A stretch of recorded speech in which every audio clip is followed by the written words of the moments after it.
Le chef de l'État, son Excellence Bassirou Diomaye Diakhar Faye, a présidé ce mercredi 10 septembre 2025 la réunion hebdomadaire du Conseil des ministres au Palais de la République. À l'entame de sa communication, le président de la République a évoqué le décret numéro 2025-1430 du 6 septembre 2025 qui nomme les ministres et secrétaires d'État membres du nouveau gouvernement de la République du Sénégal.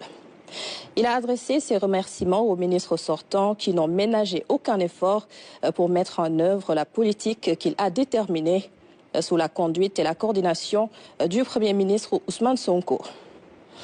Il a félicité et encouragé les ministres et secrétaires d'État reconduits dans le gouvernement ainsi que les nouveaux membres. Il a rappelé qu'être ministre ou secrétaire d'État est une responsabilité nationale primordiale. C'est une position spéciale fondée sur une confiance exceptionnelle dans l'exercice de charges publiques au service des populations et de l'intérêt général. D'où l'impératif pour tout ministre ou secrétaire d'État d'incarner à tout instant la sacralité de l'État, le culte du service public et l'engagement patriotique, l'intégrité, l'efficacité dans la mise en œuvre de la politique de la nation à travers le déploiement optimal des politiques publiques. Le président de la République a invité le nouveau gouvernement, qui a tenu sa première session de Conseil des ministres ce jour, d'être une institution de la République marquée du sceau de l'action. Dans cette posture d'exception, il constitue dans la lettre et l'esprit de la Constitution une équipe collégiale et solidaire, une force collective de proposition et de réalisation au service des attentes, aspirations et même des exigences de nos populations. Le gouvernement doit incarner le projet politique patriotique plébiscité par le peuple sénégalais. Il doit le matérialiser par la détermination, l'engagement et la maîtrise de la communication, mais aussi le sens du travail dans la diligence, la qualité, l'efficacité et la proximité. Le chef de l'État a invité le nouveau gouvernement à s'attacher avec méthode à la gestion axée sur les résultats à l'intérieur de chaque département ministériel, à l'intensification de la mise en œuvre optimale du plan de redressement économique et social, conformément aux séquences temporelles et aux stratégies sectorielles opérationnelles de l'agenda national de transformation. Il a rappelé à chaque ministre l'urgence de mettre en œuvre sous la supervision du Premier ministre les programmes, projets, réformes et textes requis dans le cadre de l'exécution des directives présidentielles.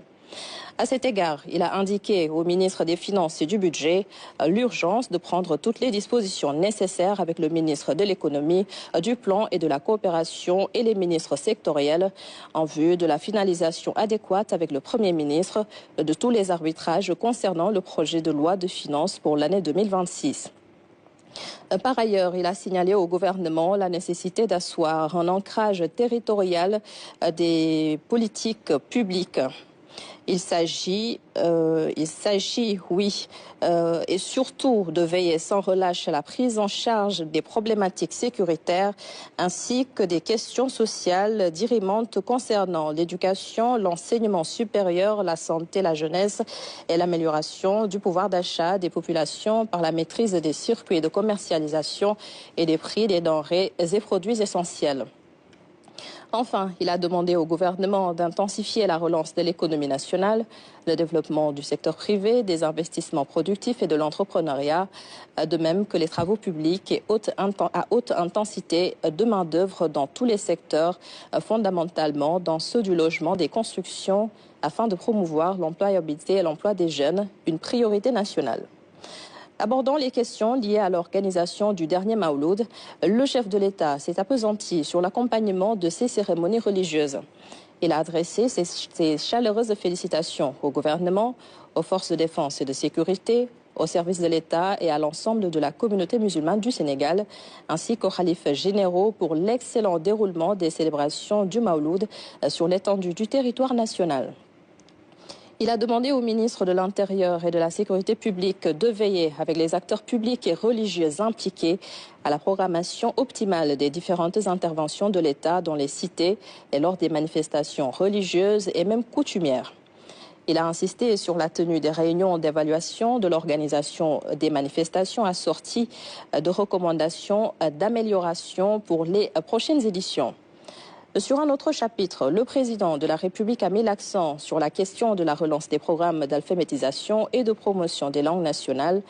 Il a profité de la célébration du mois de l'alphabétisation qu'il avait initié en 2024 pour féliciter les acteurs et opérateurs en alphabétisation pour leur travail remarquable à l'échelle de toutes les collectivités territoriales du Sénégal.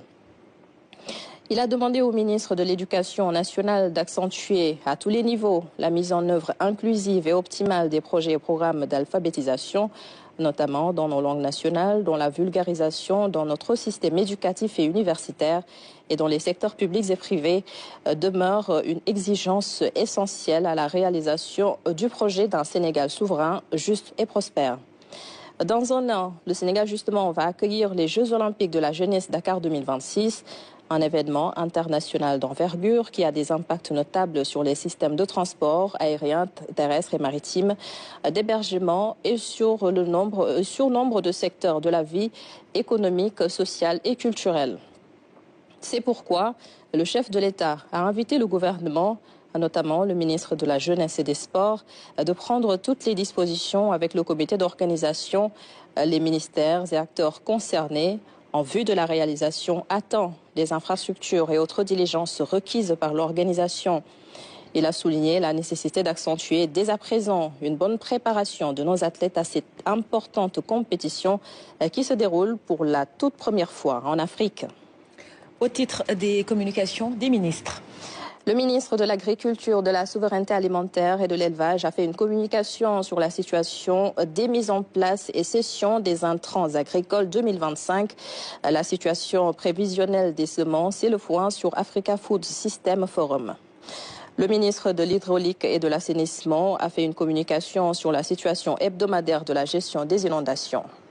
Le Conseil a examiné et adopté le projet de loi portant code des investissements, le projet de loi modifiant la loi numéro 2012-31 du 31 décembre 2012 portant code général des impôts, le projet de loi modifiant la loi numéro 2008-46 du 3 septembre 2008 instituant une redevance sur l'accès ou l'utilisation du réseau des télécommunications publiques modifié. Et ce communiqué a été signé ce mercredi par le secrétaire d'État auprès du Premier ministre chargé des relations avec les institutions porte-parole du gouvernement, Marie-Rose Hadi Fatoufay. Et c'en est tout, Mariam.